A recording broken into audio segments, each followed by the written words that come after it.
사도행전 6장 1절부터 7절까지 말씀입니다. 세 번역으로 해서 우리가 하나님 말씀을 함께 제가 한 절 읽고 우리 성도님들 한 절 읽고 서로 교독하겠습니다. 이 시기에 제자들이 점점 불어났다. 그런데 그리스 말을 하는 유대 사람들이 히브리 말을 하는 유대 사람들에게 불평을 터뜨렸다. 그것은 자기네 과부들이 날마다 구호 음식을 나누어 받는 일에 소홀히 여김을 받기 때문이었다.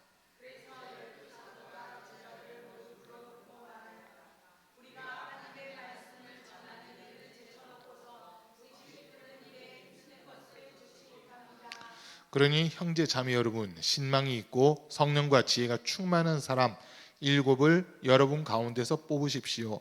그러면 그들에게 이 일을 맡기고 모든 사람이 이 말을 좋게 받아들여서 믿음과 성령이 충만한 사람인 스데반과 빌립과 브로고로와 니가노르와 디몬과 바메나와 안디옥 출신의 이방 사람으로서 유대교에 개종한 사람인 니골라를 뽑아서 함께 읽습니다. 하나님의 말씀이 계속 퍼져나가서 예루살렘에 있는 제자들의 수가 부쩍 늘어나가고 제사장들 가운데서도 이 믿음에 순종하는 사람들이 많았다. 아멘. 오늘 함께 예배드리는 우리 모든 성도님들 삶 속에 우리 주님 주시는 신령한 은혜와 은사와 복이 늘 충만할 수 있기를 간절히 축복합니다. 우리 주변에 계신 분들에게 주님의 사랑을 사랑합니다, 축복합니다 한번 인사하겠습니다. 주님의 사랑 사랑합니다, 축복합니다. 주님의 사랑을 사랑합니다, 축복합니다. 우리 임장로님 큰아드님 또 오늘 가족들 또 손주들까지 함께 이렇게 예배 참석해서 너무 감사합니다. 우리 한번 박수로 환영하겠습니다. 오랜만에 또 이렇게 교회에 찾아오셨는데 진심으로 환영합니다. 설날이다 보니까 고민을 했습니다. 이 금요기도를 해야 되나 말아야 되나 막 혼자 고민을 했는데 내린 결론은 우리 가족만 모이더라도 금요기도는 하자, 그냥 이 마음이었어요. 근데 우리 장로님 가족들이 또 다 오시고 그리고 또 함께 또 자연단들도 이렇게 오셔가지고 너무 감사합니다. 민족 최대 명절이라는 설 이렇게 맞이하면서 또 우리 성도님들 가운데 많은 분들이 타지로 가시기도 하셨고 또 타지에서 이렇게 오신 분들도 계시고 지금 이런 상황들인데 어쨌든 가족들이 만날 때마다 그 자리에 우리 주님이 함께 하시면서 더 큰 은혜와 복을 허락해 주시고 또 온 가족들이 함께 주님 앞에 감사하며 예배할 수 있는 그런 이 명절 되시기를 간절히 축복합니다. 이제 우리가 지난 한 주간 이렇게 듣고 있는 말씀이 사도행전 2장에 있었던 말씀을 중심으로 해서 초대교회 때 모습들을 우리가 살펴보았습니다. 초대교회가 오순절날 마가다락방에서 성령 충만함을 얻고 이들이 이제 사도들을 통해서 많은 이적과 표적이 나타나고 성령의 권능들이 나타나면서 구원받는 사람들이 날마다 더해지는데 교회의 모습을 보니까 날마다 모이기에 힘쓰고 교제의 떡을 떼며 또 서로 섬기는 그런 일들이 일어납니다. 이 모습을 세상 사람들이 보면서 처음에는 두려워하는 그런 모습도 있었지만 시간이 지날수록 교회가 본연의 모습을 가져가다 보니까 사람들로부터 칭찬을 듣기 시작하고 또 하나님께서 그 모습을 통해서 구원받는 사람이 날마다 더하게 하시는 그런 은혜가 있었다고 하는 말씀을 우리가 주일날 들었습니다. 그리고 이제 수요일날은 우리가 전도서에 있는 말씀을 통해서 혼자는 쉽게 무너질 수 있고 그리고 혼자서 가족도 없이 혼자서 열심히 일을 하는 그런 사람들을 봤을 때 그 열심히 일해서 돈은 많이 벌었지만 정작 그 돈을 사용하지도 못하는 그런 어리석은 모습들을 보면서 혼자 있는 것보다는 두 사람이 있는 것이 낫고 그리고 삼겹줄은 쉽게 끊어지지 않으니까 우리가 힘을 모아야 된다라는 이런 말씀들을 함께 들었습니다. 교회가 일어서는 데 있어서 어떤 한 사람의 노력, 한 사람의 헌신으로만 교회가 부흥하는 것이 아니라 그 교회를 구성하고 있는 성도 한 사람 한 사람이 같은 말을 하고 같은 마음을 가지고 또 같은 뜻을 품고 있을 때 교회가 일어설 수 있는 이런 모습들을 우리가 보게 됩니다. 오늘 우리가 읽은 이 사도행전 6장의 배경은 이제 초대교회 성도 수가 상당히 지금 많이 늘어나 있는 그런 상황인데, 이 교회 내에 히브리파 유대인들만 있는 것이 아니라 이제 헬라파 유대인들도 많이 들어오게 됐습니다.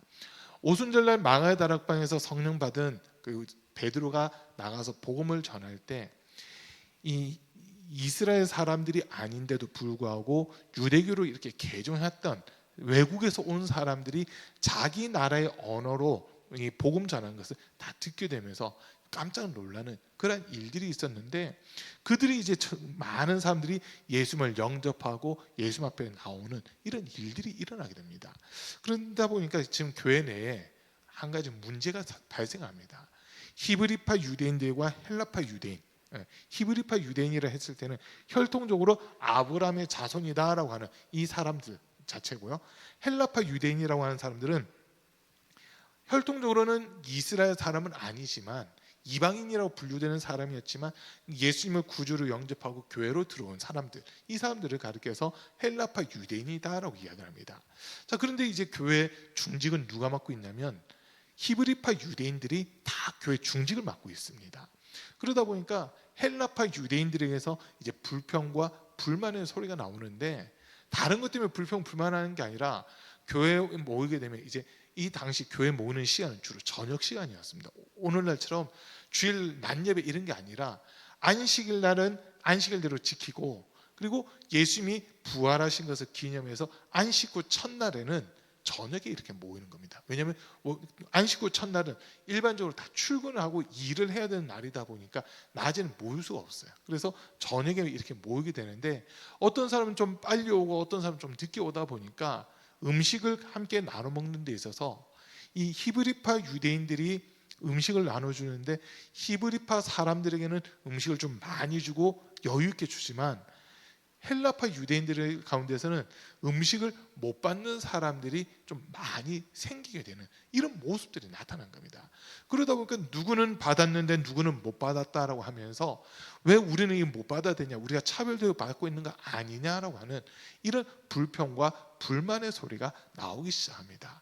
이때 베드로가 나서서 하는 말이, 지금 여러분 형제 자매 여러분 보십시오.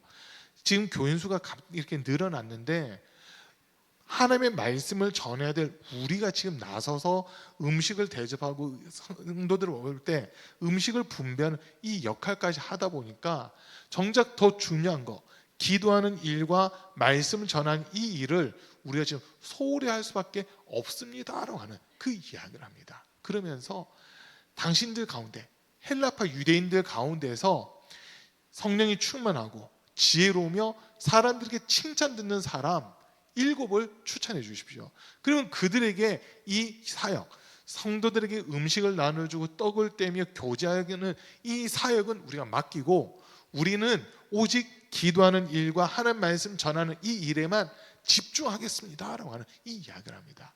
이 말을 히브리파 유대인들도 좋아했지만 헬라파 유대인들이 그 말씀을 더 좋게 여기면서 그들이 이제 함께 기도하면서 정말 믿음이 있고 성령 충만하며 사람들에게 칭찬 듣는 사람 7명을 선택하게 됩니다. 그들이 이 교회에서 최초로 직분을 맡게 되는 그런 사람들입니다. 이 7명의 직분자가 세워지시기 전까지는 교회는 오직 사도들만 있었습니다. 사도들에 의해서 모든 것이 움직여지고 사도들에 의해서 교회 행정이라든지 조직이라든지 이런 것들이 다 정비되는 그런 모습이었는데, 이제 이 7명을 통해서 교회 직분이 생겨나고 이들이 교회에서 각자 맡은 분야에서 충성하면서 봉사하는 이런 일들이 이제 시작이 되는 그 모습이 오늘 기록되어 있습니다. 자, 교회라고 하는 곳은 분명 사도행전 20장 28절에 있는 말씀을 놓고 보면 하나님이 자기의 피로 값주고 세우신 곳, 이곳을 교회다라고 이야기를 합니다. 자, 그리고 사도행전 2장에서 근거해서 보면 이 교회라고 하는 곳은 성령의 역사가 나타나야지만 교회로 제대로 인정받는 그런 모습들이 있습니다.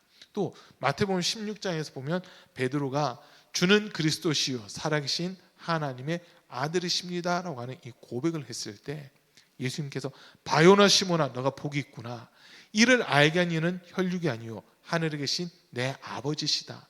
너는 베드로다. 내가 이 반석 위에 내 교회를 세우리니 음부의 권세가 이기지 못하리라라고 하는 이 말씀을 통해서 교회가 믿음의 고백 위에 세워졌다라고 하는 이것을 우리가 볼 수 있습니다. 자, 그래서 교회는 어떤 곳이냐? 주님의 피로 값주고 세운 곳, 또 성령의 충만함으로 시작된 곳, 믿음의 고백이 있는 곳, 이 세 가지를 통해서 교회가 시작이 됐습니다. 자, 오늘날 교회가 어떻게 보면 힘을 잃었다라고 하는 그런 이야기들을 많이 듣고 있습니다. 코로나 3년이라는 시간을 거치면서 지금 한국 교회가 많이 무너졌다라고 하는 그런 이야기를 우리가 듣고 있습니다. 근데 이게 한국 교회뿐만 아니라 전 세계 교회가 다 비슷한 상황인데 이제 몇몇 교회들 이야기를 들어보는 겁니다. 작은 교회가 아니라 큰 교회들 이야기를 들어보는데 코로나 이전에 예배드리던 모습이라든지 기도하는 열정이라든지 전도하는 모습이 왜 얼만큼 회복됐습니까? 라고 하는 이 질문에 대해서 큰 교회일수록 회복률이 지금 더디다라고 얘기합니다. 큰 교회일수록 그나마 좀 100명, 200명 뭐 이 정도 모이는 교회들은 거의 회복됐다고는 하는데 그래도 좀 아직까지는 작다고 얘기할 수 있는 그 교회들은 거의 회복됐다고 합니다. 그러나 300명 이상 모이고 500명 이상, 1000명 이상, 뭐 10,000명 이상 모이는 교회들은 그 전에 하던 거에 50%가 아직 회복이 안 됐다라고 하는 그런 이야기들을 많이 듣게 됩니다. 그리고 이제 다시 한번 더 교회들을 돌아보는데 코로나 기간에도 모이게 힘쓰고 부흥한 교회들이 있습니다. 그러면 반면 대다수 교회는 뭐 30%가 줄었니 50%가 줄었니 이런 이야기들을 많이 하고 있는데 코로나가 터졌음에도 불구하고 일어서는 교회들은 왜 이렇게 일어서고 무너지는 교회들은 왜 이렇게 무너지는 걸까라고 하는 이걸 가지고 혼자 좀 고민하면서 주님께 기도해 본 적이 있습니다. 기도하는데 제가 받은 감동은 무너진 교회들에 대해서 하신 말씀이 성령께서 이렇게 가르쳐 주신 말씀이 그 교회는 처음부터 내가 없었다라고 하는 그 말씀하십니다. 그 교회들 지금 무너진 교회들 코로나 3년을 거치면서 한국 교회에서 10,000개가 넘는 교회가 없어졌습니다. 10,000개가 넘는 교회가 없어졌는데 그 교회들 대다수는 교인이 10명 미만인 교회였다고 그래요. 10명 이상 미만인 모이는 아주 이제 막 개척한 그런 교회들이 대다수 없어지고 그나마 30명, 50명, 뭐 100명 이렇게 모이는 교회들은 간간히 그 명맥을 유지하고 있었다로 그런 통계들을 많이 보게 되는데 근데 성령께서 가르쳐 주신 거는 그 교회들이 코로나를 두려워했냐 나를 두려워했냐 이 질문을 이렇게 하시는 겁니다. 교회가 또 주의 종들이 성도들이 정말 하나님을 두려워하는 마음을 가지고 있어야 되는데 하나님 두려워하는 마음보다는 코로나라고 하는 환경과 상황을 더 두려워하는 이런 마음을 가지고 있다 보니까 모이기를 패하게 되고 점점 뒷걸음질 치게 되고 이것만 넘어가면 될까요? 우리가 조금만 움츠리자로 하면서 교회가 점점 힘을 잃어가는 이런 모습이 되었다고 하는 그 마음을 이렇게 주시는 겁니다. 그 마음을 듣는데 주님께서 막 애통해 하시는 겁니다. 주님의 피로 값주고 세우시고 사람들을 구원하기 위해 자기 생명까지 아낌없이 내주셨는데 교회가 예수님의 그 피값 또 예수님의 생명을 제대로 인정하지 않고 있기 때문에 주님이 마음 아파하시는 그게 제가 이렇게 느낀 부분이었습니다. 그 이야기들을 듣고 그 마음을 느끼는데 주님이 지금 정말 이 교회가 교회다워지고 예배가 예배다워지고 성도가 성도다워져야 되는데 그 일에 있어서 제일 중요한 것은 성령의 충만함이 있어야 된다라고 한 거였습니다. 성령의 역사로 교회가 시작되었기 때문에 교회 안에는 반드시 성령의 역사가 나타나야 되는 겁니다. 오늘날 한국 교회를 이렇게 볼 때 두 부류로 나눠져 있습니다. 두 부류로 나눠져 있는데 한 부류는 소위 제자 훈련이라든지 성경 공부라든지 해서 사람의 어떤 방법, 프로그램에 의해서 교회가 이렇게 운영되는 그런 곳이 있고요. 또 어떤 곳은 정말 말씀과 기도로 집중하면서 성령님께서 마음껏 일하시는 그런 모습을 나타내는 교회가 있습니다. 둘 다 겉으로 볼 때는 교회가 일어서고 있고 부흥하고 있고 힘을 얻고 있는 것 같은데 주님이 보실 때는 둘 중에 한 군데는 주님이 인정하시지만 한 군데는 인정하지 않는다라고 하는 그 말씀을 저에게 이렇게 주시더라고요. 주님께서 인정하신 교회는 어디입니까? 라고 하는 질문에 대해서 주님께서는 주님이 마음껏 일할 수 있는 곳, 그것을 주님은 찾고 있고 그 교회들을 세워가고 있다라고 하는 이런 마음을 주시더라고요. 그리고 다시 제가 제 목회를 돌아보는 겁니다. 목회를 돌아보는데 처음에 수련목 할 때도 그렇고 처음 단독 목회를 나왔을 때도 그렇고 뭐 어려서부터 목회자 자녀다 그리고 부모님들 목회하는 걸 열심히 봤다 이래가지고 한쪽은 자신감이 있었어요. 처음 단독 목회 나올 때 어린이 7명 있는 그 교회 와가지고도 둘이 마음이 뭐냐면 우리 3년만 열심히 하면 100명 금방 채울 거다라고 하는 그 마음이었습니다. 3년 열심히 하면 100명 금방 채울 거다라고 하는 그 마음으로 진짜 열심히 했어요. 아이들 특별히 아이들 대상으로 막 더 열심히 하고 열심히 했는데 2년 딱 지나고 나니까 저희한테 탈진이 오더라고요. 탈진이 오는 거예요. 왜 탈진이 올까 막 곰곰이 생각해 보는데 이게 하나님과의 관계에서 공급받는 건 없고 소위 나가는 것만 있다 보니까 지치기 시작하고 점점 탈진 증상이 오는 겁니다. 눈으로 보이기에는 교회가 뭐 7명 어린 7명인 게 아니라 첫 해 여름 성경학교 하는데 어린이들 20명 모였습니다. 두 번째 여름 성경학교 하는데 어린이들이 30명, 35명까지 이렇게 모이더라고요. 그 아이들이 교회가 주일마다 거의 계속 나왔어요. 거의 계속. 그런데도 불구하고 숫자는 늘어나는데 저희 마음속은 텅 빈 것 같은 그런 느낌. 그게 들더라고요. 그리고 이제 목회 한번 해보겠다고 세미나들을 여기저기 가보는데 몇 군데 세미나를 갔더니 똑같은 이야기를 합니다. 똑같은 이야기를 하는데 두 가지 얘기했어요. 두 가지 얘기인데 하나는 뭐냐면 이거를 그냥 프로그램으로 하면 그냥 프로그램 자체로 끝나버립니다. 그렇기 때문에 이거는 프로그램이 아니라 성령께서 일하실 수 있는 통로가 되어야 됩니다 라고 하는 이 이야기가 첫 번째였습니다. 근데 그때까지는 제가 성령 체험도 없고 분명 눈으로 본 건 있어요. 주변에서 방언하는 거, 환상을 보는 거, 병 고치는 거, 귀신 쫓는 거 그런 모습들은 봤는데 정작 제 속에는 그게 없었습니다. 없었고 그 성령으로 이 일들을 해야 됩니다라고 할 때 처음에 제가 가졌던 마음이 뭐였냐면 성령은 나랑 상관없는 것 같은데 라고 하는 이 마음이었습니다. 그러다 보니까 우리 힘으로 하려고 했고 우리 지식으로 하려고 했고 우리 경험으로 하려다 보니까 지치게 되고 금방 쓰러지게 되는 이런 모습을 발견하게 된 거였습니다. 자, 그리고 두 번째로는 세미나마다 하는 이야기가 뭐냐면 한 영혼에 집중하십시오. 한 영혼을 사랑하십시오라고 하는 이 말들을 계속하는 겁니다. 그리고 저희 모습을 봤을 때 이제 저희가 처음 단독 목회 나왔을 때 저희 큰 아이가 4살, 둘째 아이가 100일 막 지나서 저희가 단독 목회를 나왔는데 이 아이들 내팽개치고 이제 새로운 아이들, 교회 아이들 막 돌아보면서 진짜 열심히 했습니다. 누가 보더라도 진짜 열심히 했다고 말할 수 있는데 그런데 저희 마음속에 뭐냐면 우리가 이 아이들을 이렇게 사랑했는데 라고 그 마음을 가지는 순간 주님께서 속에서 말씀하시는 거예요. 너 진짜 그 영혼 사랑해? 인간적으로 잘해주는 거 말고 진짜 그 영혼 천국 갈 수 있는 거냐라고 하는 이 질문 앞에 제가 무릎을 꿇어버렸습니다. 인간적으로는 잘해줬는데 그 영혼에 대해서는 조금도 생각하지 않고 있었거든요.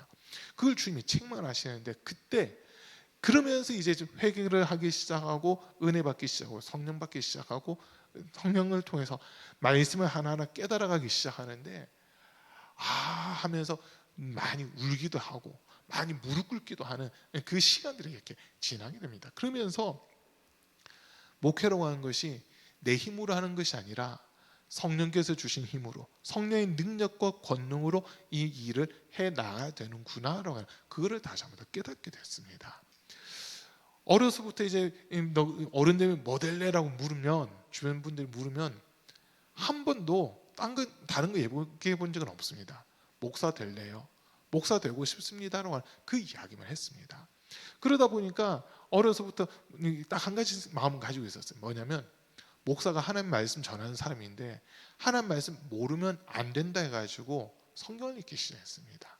성경을 읽기 시작했어요. 그 중학교 2학년 때 그 2학년 올라가는 1학년에서 2학년 올라가는 그 무렵에 목사 되겠다는 사람이 성경 모르면 안 된다. 성경 일자에 가서 그때부터 성경을 읽기 시작한 겁니다. 성경을 그때부터 읽기 시작하다 보니까 신학대학교 왔는데 사실 처음에 깜짝 놀랐습니다. 왜냐하면 그래도 다들 신학교 왔는데 성경 말씀 많이 읽고 왔겠지라고 하는 그 생각이었습니다. 그런데 주변 둘러보니까 죄송합니다. 저보다 성경 많이 읽고 온 사람이 나이 많으신 분들 빼고는 없더라고요. 나이 많으신 분들. 저희 같이 입학했을 때 저희가 20살에 대학 들어가는데 같이 입학하신 분들 중에 전국 최고령 합격자가 계셨어요. 63세 여자 장로님. 그런 분들은 성경 100독 이상 하신 분들이에요. 그런 분들은 성경 100독 이상 하셨을 거라고요. 그런 장로님 계시지. 또 입학할 때 당시 45세 되신 권사님 계셨지, 38세 되신 집사님 3분 계셨지, 목사님 사모님 2분 계셨지. 막 이런 분들 빼고는 보니까 거의 현역이다 하는 사람들 중에서는 성경을 제가 거의 제일 많이 읽은 것 같더라고요. 그런데 그러다 보니까 설교를 하라고 했을 때 성경에 있는 말씀 가지고 설교를 잘할 자신이 있었어요. 그런데 거기서 문제가 뭐냐면 제 생각 가지고 하려고 했고 제 지식 가지고 하려고 했다는 겁니다. 그러다 보니까 지식을 제공하고 정보를 제공하는 수는 있었지만 제가 하는 설교를 듣고 회개를 한다든지, 제가 하는 설교를 듣고 진짜 은혜를 받았다든지, 제가 하는 설교를 듣고 주님을 만났다고 하는 그런 얘기는 한마디도 없었거든요. 그게 왜 그런가 보니까 내가 가진 지식으로 하려고 했던 겁니다. 내 힘으로 하려고 했고 내 지식으로 하려고 했기 때문에 주님이 일할 수 있는 통로를 제가 딱 닫아놓고 있는 그런 모습이었습니다. 그걸 깨닫게 하시는데, 그 다음부터 이제 은혜 받고 나서부터는 기도하는 게, 하나님 제 지식으로 말씀 전하지 않게 해주시고 성령께서 감화하시고 감동하시고 제 입술을 주장하셔서 이 한마디의 말씀이라도 성도들 마음밭에 뿌리 내려 30배, 60배, 100배 결실 맺을 수 있는 그 은혜를 더해 주십시오라고 하는 기도가 나오기 시작하더라고요. 기도가 바뀌기 시작한 겁니다. 그때부터 이제 저는 목회를 하면서 목회는 내 힘으로 하는 게 아니구나. 성령께서 함께 해주시고 성령께서 나를 사용해 주셔야 되는구나라고 하는 것을 더 깊이 깨닫게 됐습니다. 그러면서 이제 설교를 하기 시작하고 목회를 하는데, 기도하면서 계속 지금도 마찬가지인데 기도할 때마다 제가 구하는 게 한 가지 있습니다. 주님, 우리 성도들에게 어떤 말씀을 주고 싶어 하십니까?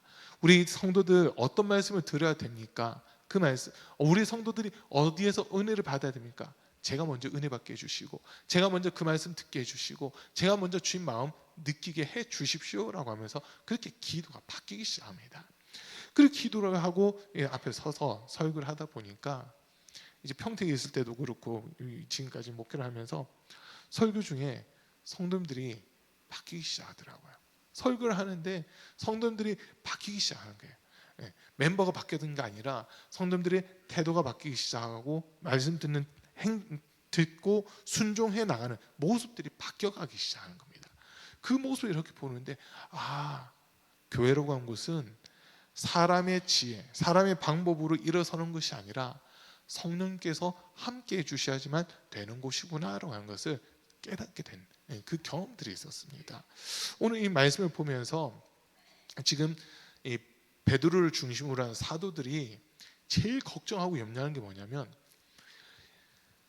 제일 중요하게 여겨야 될 것이 지금 뒷전이 돼서, 교회에서는 제일 중요한 게 먹는 거 마시는 게 이게 아니라, 교제를 나누는 게 아니라 하나님의 말씀 듣고 기도하는 게, 이게 제일 중요한 일인데 이게 뒷전이 될까 봐 지금 두려워하고 있는 이 모습이 오늘 본문에 나타나고 있는 겁니다.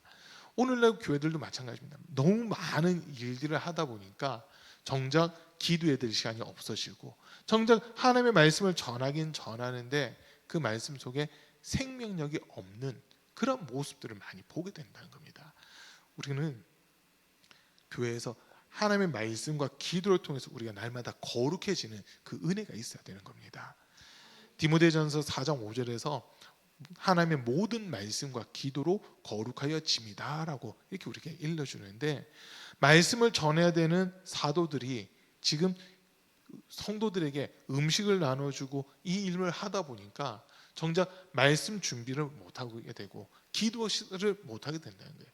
기도를 통해서 능력이 나타나고 권능이 나타나고 말씀에 따른 이적과 표적이 나타나야 되는데 말씀이 약화되니까 기도가 약해지니까 하나님께서 일하실 그 통로가 차단돼 버리는 이런 모습들 때문에 지금 이 사도들은 더 두려워하는 겁니다. 헬라파 유대인들이 왜 우리가 음식을 못 받아야 되냐, 왜 우리 헬라파 유대인들이 음식을 못 받고 음식 받는 데서 뒤처져야 되느냐, 이런 항의를 할 때 지금 이 사도들에게 들리는 소리는 뭐냐면 음식이 중요한 게 아니었어요. 지금 이 사람들은 음식 때문에 왔다 하더라도 정작 이 사람들의 영혼을 살려야 되는데, 이들에게 예수의 생명을 전해주고 영생 얻을 수 있는 믿음을 갖게 해줘야 되는데, 우리가 여기에 매여서 정작 성도들의 영혼을 돌아보지 못한다면 이거는 교회가 숫자만 많지 이 교회는 힘을 잃어버린 교회가 될 수밖에 없다라고 하는 위기감을 지금 인식하고 있는 겁니다. 그래서 지금 7명의 집사들을 세우는데 아무나 세우는 게 아니라 첫 번째 조건이 성령 충만한 사람입니다. 성령 충만한 사람들을 세워라. 그리고 지혜로운 사람들을 세워라. 사람들에게 칭찬 듣는 사람들을 세워라 라고 이렇게 세 가지 조건을 내걸게 됩니다.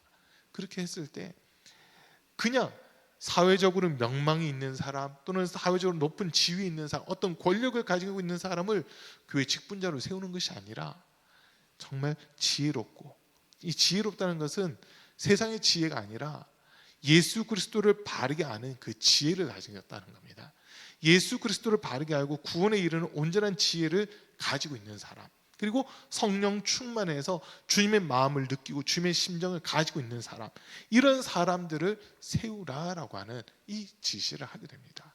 그 여기에서 세워진 사람 7명이 오늘 본문 5절에 보면 모든 사람이 이 말을 좋게 받아들여서 믿음과 성령이 충만한 사람인 스데반과 빌립과 브로고로와 니가노르와 디몬과 바메나와 안디옥 출신의 이방 사람으로서 유대교에 개종한 사람인 니골라를 뽑아서, 이 7명은 전부 다 헬라파 유대인들입니다. 헬라파 유대인, 헬라어를 사용하고 헬라의 문화를 배운 그 사람들인데 이 사람들을 직분자로 세우기 시작합니다. 그리고 이들이 나가서 복음을 전하는데 스데반이 최초의 순교자가 되는 겁니다.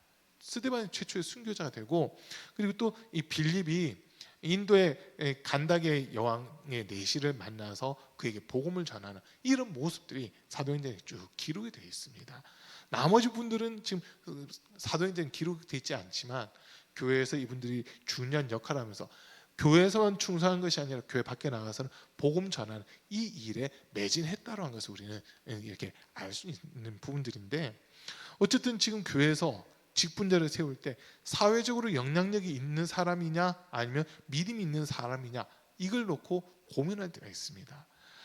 대다수는 사회적으로 이름 있는 회사의 뭐 사장이다 아니면 국회의원이다 교수다 하면 다른 사람들보다도 빨리 뭐 교회 직분을 이렇게 맡기는 그런 경우들도 있는데, 그것보다는 그 사람 속에 정말 온전한 믿음이 있는지, 정말 성령께서 함께하는 사람인지, 이거를 먼저 확인을 해야 된다고 한 겁니다.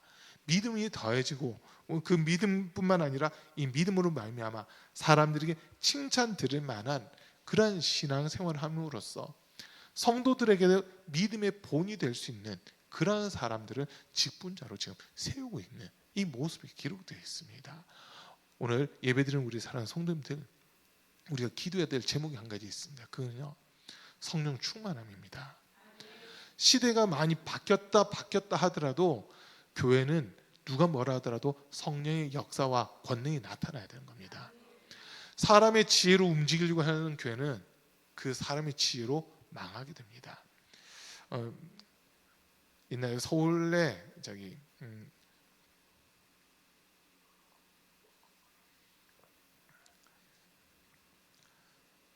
서울 쪽에서 이제 그 양천구 쪽에 제자교회라고 하는 데가 있었습니다. 그 교회가 개척한 지 얼마 안 됐을 때 교회가 엄청나게 급성장하고 급부흥을 합니다. 한 8,000명 정도까지 이렇게 모였던 걸로 얘기를 들었었는데, 제자 훈련을 잘한다, 뭐 소그룹 셀 모임을 잘한다라고 그렇게 소문이 났던 교회입니다. 그래서 저희도 전도사 시절에 전도사 때 한번 그 교회를 방문한 적이 있었습니다. 셀 모임 한다고 하는 곳에 방문해서 같이 셀 모임도 참석하고 했었는데 몇 년 있다가 그 교회가 없어져 버렸다는 겁니다. 건물은 그대로 있는데 교회가 공중분해가 되어버렸다는 거예요. 충격을 받았습니다. 아니 그 교회가 되게 튼튼하게 세워지고 교인들이 정말 제자 훈련 통해서 또 소그룹을 통해서 든든하게 세워지고 있다는데 왜 교회가 갑자기 없어졌지 막 의아해하는데 누가 그런 얘기를 합니다.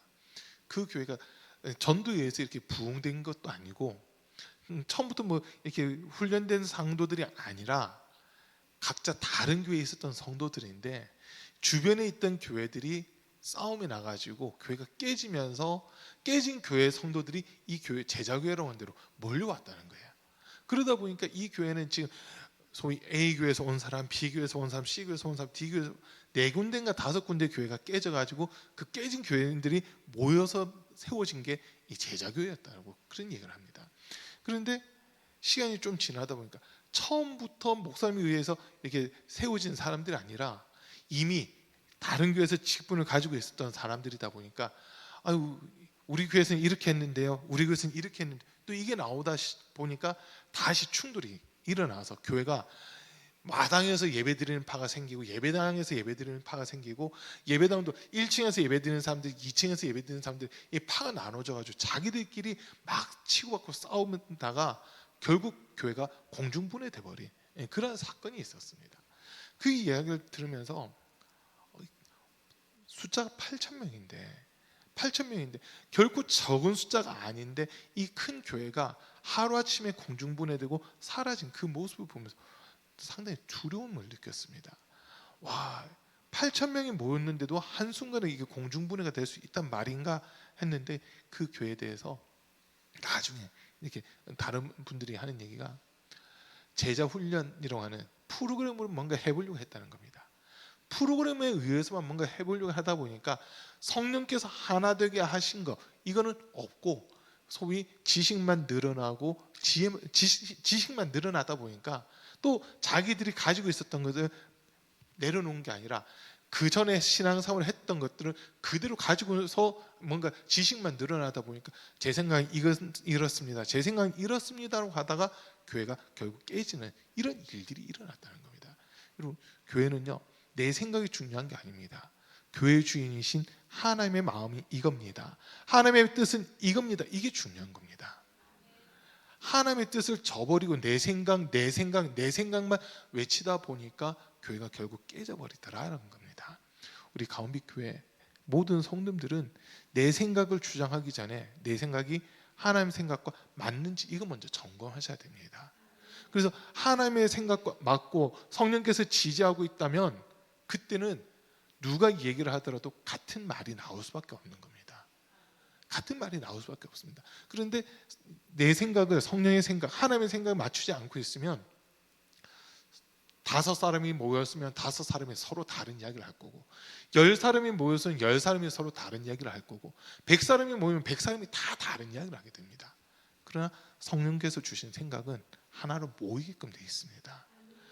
정말 우리가 성령 충만해야 된 이유는 이 교회는 주님이 피로 값주고 세우신 곳입니다. 성령께서 하시는 제일 중요한 일은 예수의 피의 복음을 전하는 이 일을 하고자 하시는 건데 사람들은 어떻게 보면 자기 유익, 자기 욕심 이것만 챙기려고 하다 보니까 주인께서 이루고자 하시는 거룩한 뜻에는 별 관심이 없어 하는 이런 모습들을 많이 보게 된 겁니다. 우리 가운비교회는 내 생각이 이게 아니라 하나님의 말씀이 기준돼야 되고 성령 안에서 주님의 가장 깊은 것까지 통달하고 계시는 그 성령님의 감화된 마음, 감동된 마음 그거로 온전히 하나 될 수 있는 은혜가 있어야 되는 겁니다. 교회가 교회다워질 때는 성도들이 이 교회가 세상으로부터 칭찬을 듣기 시작하고 인정을 받기 시작하는 겁니다. 자기들은 교회 안 다니고 신앙생활 안 한다 하더라도 우리를 위해 기도해 주십시오라고 기도 부탁까지 하는 이런 모습들이 나타나게 되는 겁니다. 자, 지금 이 사도들 이제 6절 말씀과 7절 말씀 보면 사도들 앞에 세웠다. 사도들은 기도하고 그들에게 안수하였다. 하나님의 말씀이 계속 퍼져나가서 예루살렘에 있는 제자들의 수가 부쩍 늘어나고 제사장들 가운데에서도 이 믿음에 순종하는 사람들이 많았다. 이게 엄청난 지금 일이 일어난 겁니다. 제사장들은 예수님을 죽이는데 제일 앞장섰던 사람들입니다. 예수님 죽이는데 제일 앞장섰던 그 사람들이 예수님의 복음을 받아들이기 시작을 했다라고 하는 지금 이 말씀인 겁니다. 자, 말씀을 전하는 데 있어서도 이건 이제 또 제 경우 조금만 말씀드릴게요. 평택에 있었을 때 이제 평택에 한광중고등학교라고 있습니다. 거기가 이제 기독교 재단인데 1년에 한 번씩 지역에 있는 목회자들이 학교에 들어가서 남중, 여중, 남고, 여고 4개 학교가 있는데 각 학급에 들어가서 학급 예배를 드립니다. 그러면 이제 지역 목사님들이 한 학년에 10반, 11반 뭐 이렇게 되다 보니까 지역 목사님들 한 35분 정도 이렇게 오셔서 내 학교를 이제 이틀 동안 내 학교를 다 들어가는 거예요. 들어가는데 이렇게 가서 말씀 전하다 보니까 이제 저도 계속 몇 년을 갔는데 한 선생님이 그런 말씀하시는 거예요. 예배 다 끝나고 나서 학급 예배 다 끝나고 나서 이제 인사하고 나오는데 저한테 하는 얘기가 지금까지 학급 예배 몇 년 동안 드렸지만 학생들을 안 졸고 말씀 듣는 건 이번이 처음이었습니다. 그런 얘기를 하더라고요. 학생들이 안 졸고 말씀 듣는 건 이번이 처음이었습니다. 한쪽은 기분이 상당히 좋더라고요. 한쪽은 기분이 상당히 좋아요. 그런데 이제 그게 제 재주라든지 제 능력이 아니라 기도하고 왔거든요. 저는 한 사람이라도 하나님 말씀 듣게 해달라고 기도하고 그곳을 찾아갔습니다. 그 전에는 제가 은혜 받기 전에는 제가 그동안 했던 설교 중에서 어떻게 보면 제일 자신 있는 설교, 제일 잘한다고 했던 그 설교를 가지고 가려고 하는 이 마음이었다면 그때는 생각이 달라지더라고요. 이 학생들이 정말 필요한 게 뭘까? 고민하다 보니까 예수님의 복음을 전하는 것 외에는 없더라고요. 그래서 학생들한테 복음을 제대로 이렇게 전해야 되겠다 하고 찾아갔었는데 감사하게도 학생들이 좋은 사람이 없다는 거예요. 그래서인지 몰라도 그 선생님이 학교에다 얘기를 하셨는지 교직원 예배를 또 한번 와서 설교해 달라고 하셔가지고 그냥 선생님들 대상으로 또 한번 설교를 한 적도 있었습니다. 어쨌든 그때마다 깨닫는 거는 내가 한 게 아니구나. 주님이 하신 거구나. 주님이 마음을 주시고 주님이 깨닫게 하시고 가르쳐 주셨기 때문에 이걸 할 수 있었구나라고 하는 그 고백을 하게 되는 겁니다. 자, 지금 말씀을 전하는 데 있어서도 말씀 전하는 자가 성령의 능력과 권능으로 성령이 충만해서 하는 말씀을 전하느냐 아니면 자기의 지식 가지고 말씀 전하느냐에 따라서 이것도 상당히 큰 차이가 생기게 됩니다. 분명 신학교 대학 다닐 때부터 교수님들한테 들었던 얘기 중 한 가지는 목사님들이 성경의 전문가가 돼야 되고 설교의 전문가가 돼야 된다로 그 이야기를 많이 들었거든요. 그 이야기를 듣는데 그런데도 불구하고 정말 목사님들마다 나름대로 설교하는 방식들이 다 다르겠죠. 나름대로 주석도 보고 연구도 하고 그리고 뭐 논문도 보고 하면서 설교 준비들도 막 할 겁니다. 그런데 중요한 거는 남의 거를 많이 보았다가 중요한 게 아니라 이 말씀 속에서 하나님이 지금 우리 성도들에게 어떤 말씀을 주고자 하시는가 그걸 찾는 게 더 중요한 부분이거든요. 그걸 찾는 게 더 중요한 부분이에요. 하나님께서 오늘 2024년 2월 오늘 며칠이죠? 9일을 살아가고 있는 우리 성도들에게 꼭 필요한 말씀을 주셔야 되는데 이 말씀이 뭘까? 거기에 집중을 해야 되는데 그거보다는 나 이만큼 준비했어. 나 이만큼 준비했어. 이게 더 앞장서는 경우가 많더라고 하는 겁니다. 저도 한 번은 진짜 마음 먹고 설교 준비를 먼 걸 한번 쫙 쓰면서 자료들을 많이 준비해가지고 한번 설교를 해봤어요.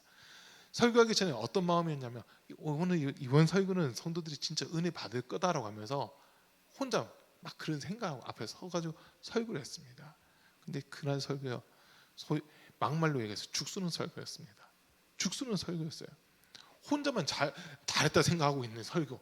그런데 설교하면서 보니까 아멘도 없고요. 성도님들 은혜도 못 받는 것 같고 성도님 앉아있는 성도님들 중에 반쯤은 눈이 풀려가지고 졸고 있고 막 이런 날이었습니다. 그날이 왜 이랬을까라고 이제 돌아보니까 그때는 제가 기도를 안 했더라고요. 기도를 안 한 거예요. 기도하면서 주님 마음 달라고 이렇게 설교 준비하는 거랑 기도 안 하고 제 노력으로 설교 준비한 거랑 결과가 너무나도 확연하게 차이가 나는, 그걸 제가 많이 이렇게 몇 번 경험했었습니다.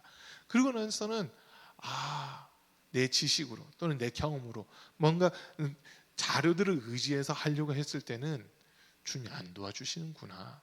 그러나 내 지식, 내 경험이 아니라 주님 내 입술을 주님께 맡깁니다. 주님께서 내 입술을 사용하시고 우리 성도들에게 꼭 필요한 말씀 증거되게 해 주십시오 하면서 기도하면서 말씀을 준비했을 때는 말이 좀 실수가 있기도 하고 막 버벅대기도 하는 것 같은데도 불구하고 그날은 성도들이 은혜를 받는 이런 모습들을 또 보게 됩니다. 그걸 보면서 설교라고 한 게 내가 나서면 안 되고 주님께서 가르쳐 주시고 깨닫게 하시고 생각나게 하시는 것을 전했을 때는 성도들의 삶 자체가 바뀌는구나라고 하는 이런 것들을 많이 또 보게 되는 겁니다. 지금 예루살렘에 성도의 수가 늘어났을 뿐만 아니라 제사장 무리에서도 예수 그리스도의 도를 듣고 이 말씀을 듣고 믿음을 가진 사람들이 생겼다고 하는 것은 엄청난 사건인 겁니다. 엄청난 사건입니다. 얼마나 엄청난 사건이냐면 지금 저와 여러분들이 예수를 믿는 저와 여러분들이 예배를 드리고 있는데 여기에 유대인들이 와가지고 말씀 듣다가 그 사람들도 예수님이 메시아였구나, 예수님이 하나님의 아들이었구나 인정하면서 회개하고 돌아오는 지금 그런 것과 똑같은 겁니다. 유대인들한테 복음 전하는 게 제일 힘들다고 합니다. 왜냐하면 지금까지 유대인들은 예수님을 안 믿고 있습니다. 예수님을 안 믿고 있어요. 그들은 하나님은 믿고 있는데 정작 하나님께서 우리 온 인류를 구원하기 위해 이 땅에 보내주신 예수님은 믿지 않고 있습니다. 오히려 예수님을 신성 모독죄로 죽였던 자들이 히브리인들입니다. 그러다 보니까 그들에게 예수가 당신을 위해 죽었다, 그렇게 그 예수는 지금도 당신을 사랑하고 계신다, 이걸 전해보십시오. 그런 소리 못하게 합니다. 그런데 유대인들의 가장 으뜸이라고 할 수 있는 제사장들이 이 복음을 듣고 믿음을 갖기 시작했다는 것은 엄청난 사건인 겁니다. 엄청난 사건입니다. 이거는 사람이 할 수 있는 게 아니라 성령께서만 할 수 있는 그런 모습이다라고 한 겁니다. 그래서 이 본문을 보면서 교회의 본질, 교회가 사람들이 많이 모이는 것도 중요하지만 이 가운데 하나님의 영이신 성령께서 함께 하시면서 성령을 통해서 우리가 예수 그리스도에 대한 바른 믿음의 고백을 해야 되고 흔들리지 않는 그런 믿음을 가져야 되는구나라고 하는 거, 이걸 깨닫게 됩니다. 고린도전서 12장 3절 말씀 한번 띄워주시고요.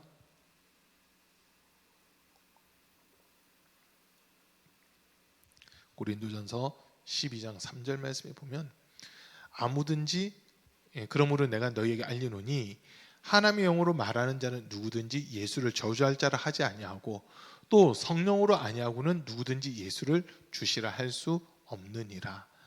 예수님이 나의 주님이십니다는 이 짧은 고백이지만 이 고백조차도 우리 스스로 하는 게 아니라 성령께서 할 수 있게끔 해 주셔야 된다고 하는 겁니다. 베드로가 그 고백을 했을 때 예수님 입에서도 바요나 시몬아 너가 복이 있도다, 이를 알게 한 이는 혈육이 아니요 하늘에 계신 내 아버지시다. 아버지의 영이신 성령이 함께 하실 때 예수님이 주님이시요 그리스도시요 하나님의 아들이시다라고 하는 것을 명확하게 인정하고 고백할 수 있는 이런 부분들이라는 겁니다. 자, 그러면 성령님은 어떤 분이시냐? 그냥 한 군데만, 성경 한 군데만 보면 사도행전 2장 10절에서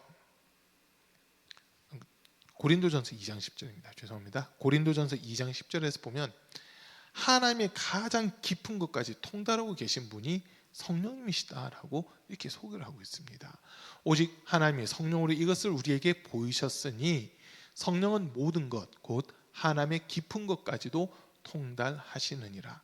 진짜 하나님의 마음, 하나님의 가지고 있는 생각, 그거를 다 알고 계신 분이 성령님이신데 그 하나님의 마음, 하나님의 생각을 가지고 우리에게 찾아오셔서 그것을 가르쳐 주시고 깨닫게 해 주시기 때문에 성령께서 감화하시고 감동하신 것은 실수가 없다고 한 겁니다. 우리가 흔히 이런 찬양 중에도 하나님은 실수하지 않으신다네라고 하는 그 찬양 이렇게 부르는데 그 찬양 가사대로 우리 하나님은 결코 실수하지 않으십니다. 성령님도 역시 하나님의 가장 깊은 것을 알고 계실 뿐만 아니라 하나님의 영이시고 예수 그리스도의 영이시고 더 나아가서 나와 함께 하시는 하나님이시기 때문에 내 안에 계신 성령님, 내 몸을 성전 삼고 나에게 찾아오셔서 나와 함께 하신 그 성령님은 결코 실수하지 않으시는 분이십니다. 우리를 인도해 주시는데 가장 선한 길로, 가장 복된 길로 이끄시면서 영생에 이를 수 있도록 우리와 함께 하신 분이 성령님이십니다. 시편 23편에 보면 23편 3절에서 내 영혼을 소생시키시고 자기 이름을 위하여 의의 길로 인도하시는 도다라고 다윗이 고백을 합니다. 이 고백대로 하나님은 지금 예수 그리스도를 통해서 우리를 자녀 삼아 주셨을 뿐만 아니라 우리에게 예수의 이름을 맡겨 주셨습니다. 그래서 그 예수 이름 때문이라도 우리를 영생으로 천국으로 이끌어갈 수밖에 없다라고 한 겁니다. 그런데 이 교회가 성령의 감화, 감동, 능력, 권능 이거는 배제시키고 이거는 배제하고 사람의 지혜로 인본주의적으로 하려다 보니까 교회가 눈에 보는 숫자는 많을지 몰라도 정작 이 교회에서 주님 마음에 합한 자들이 극소수가 되는 이런 부분들을 보게 되는 겁니다. 우리 주님은 지금 주님 마음에 합한 자들, 정말 주님의 마음에 합한 자들, 주님이 기뻐하는 자들이 어디 있나 그걸 찾고 계십니다. 내 생각대로 살아가는 삶 말고 정말 하나님의 뜻을 이루기 위해서 몸부림치면서 살아가는 사람들, 그 사람들을 지금 찾고 계시는 겁니다. 그 사람들이 오늘 이 명절임에도 불구하고 금요기도에 참석해서 함께 예배하고 있는 저와 여러분 될 수 있기를 축복합니다. 저와 여러분들이 먼저 우리 하나님 이 일에 내가 누구를 사용할까 하실 때 제일 먼저 우리를 생각하시면 좋겠다, 이 생각을 제가 해보게 되는 겁니다.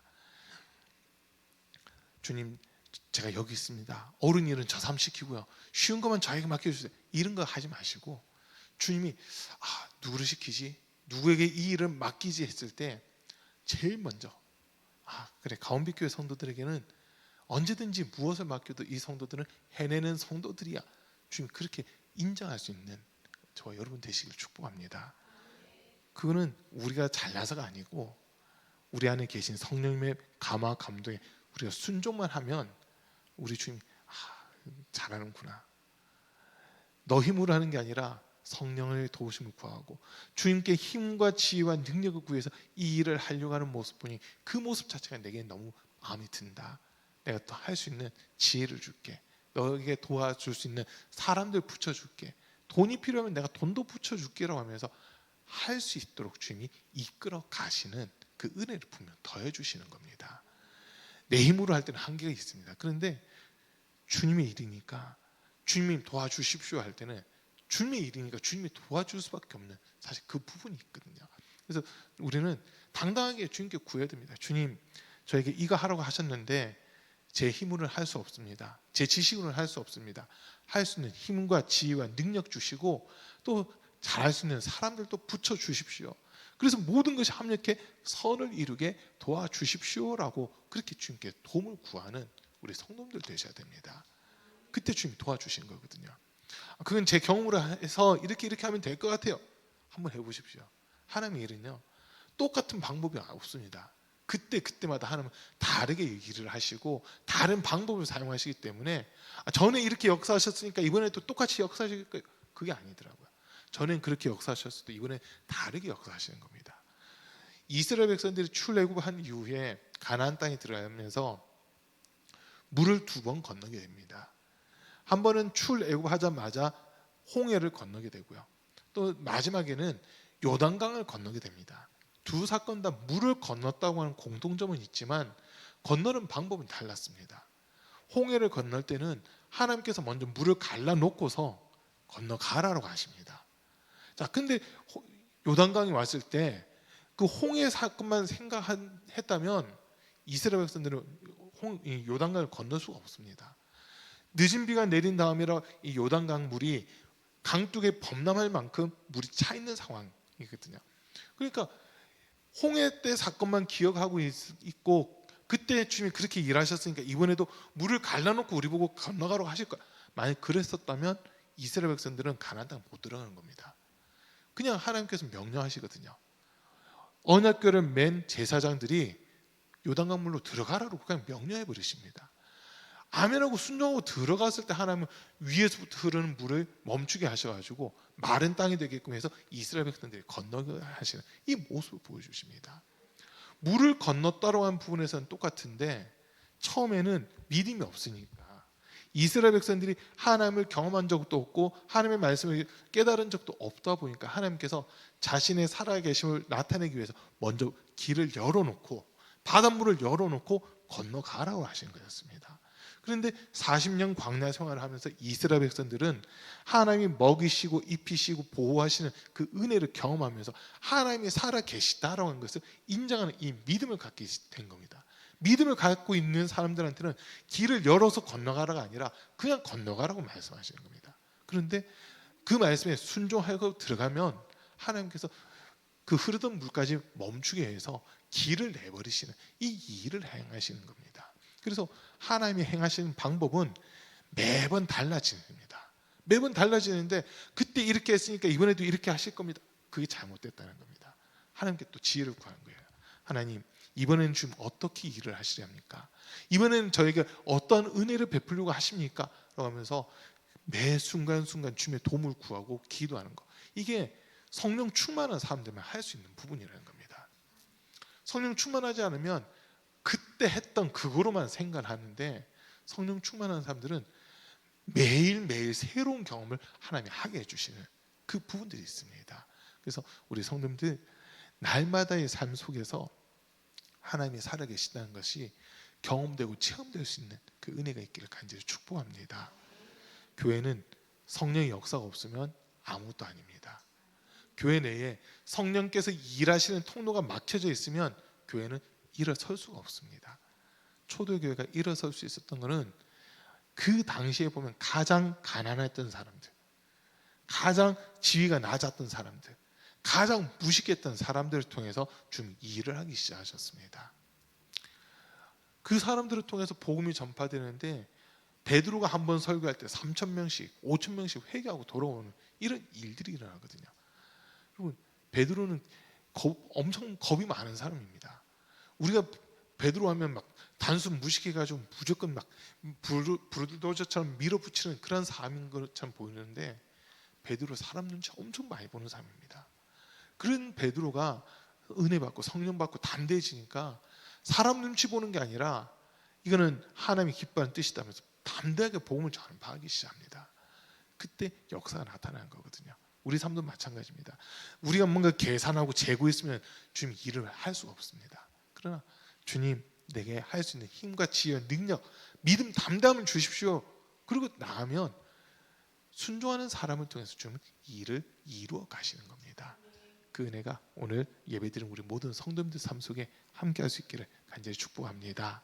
그리고 우리가 먼저 성령 충만해지면 우리를 통해서 주님은 우리가 섬기는 교회가 일어서고 부흥할 수밖에 없도록 인도해 주시는 겁니다. 그 은혜가 가득하기를 다시 한번 더 축복합니다. 우리 하나님을 만나면 끝난 것이다 한번 찬양하고 기도하겠습니다.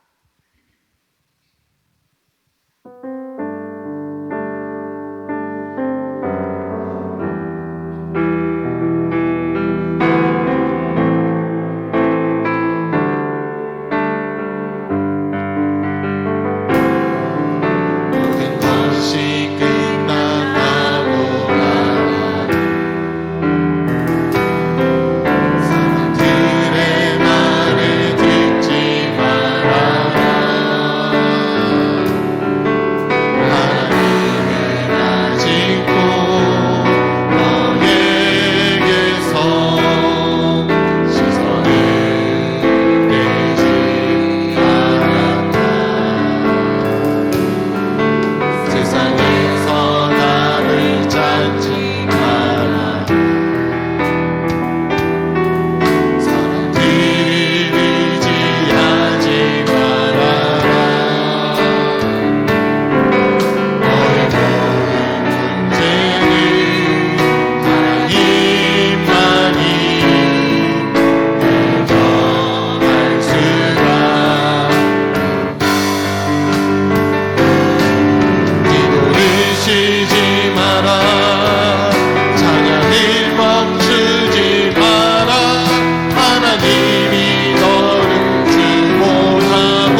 것이 끝났다고, 모든 것이 끝났다고 말하고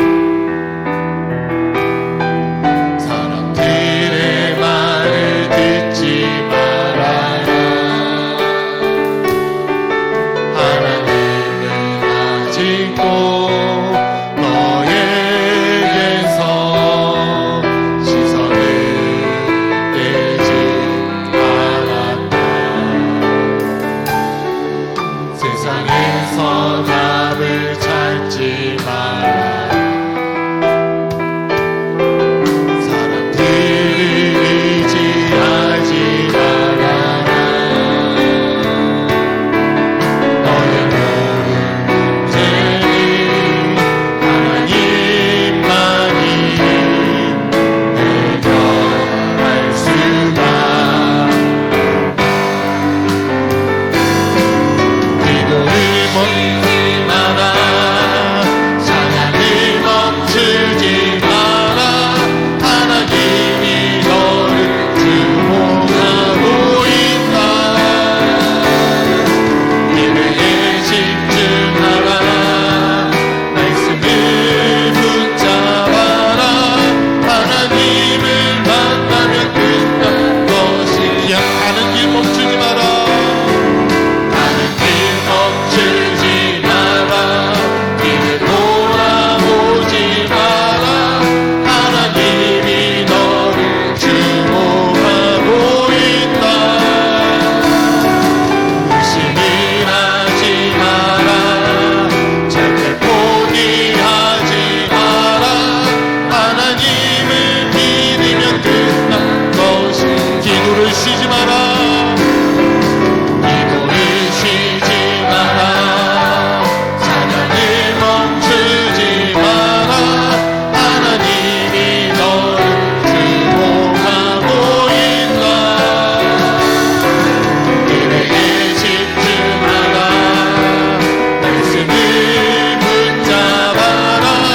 하나님을 만나면 끝난 것이. 가는 길 멈추지 마라. 가는 길 멈추지 마라. 뒤를 돌아보지 마라. 하나님이 너를 주목하고 있다.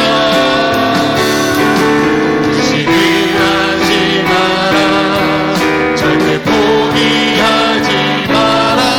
하나님을 믿으면 끝난 것. 하나님을 만나면 끝난 것이다. 하나님을 만나면 끝난 것. 하나님을 믿으면 끝난 것이다. 하나님을 믿으면 끝난 것이다.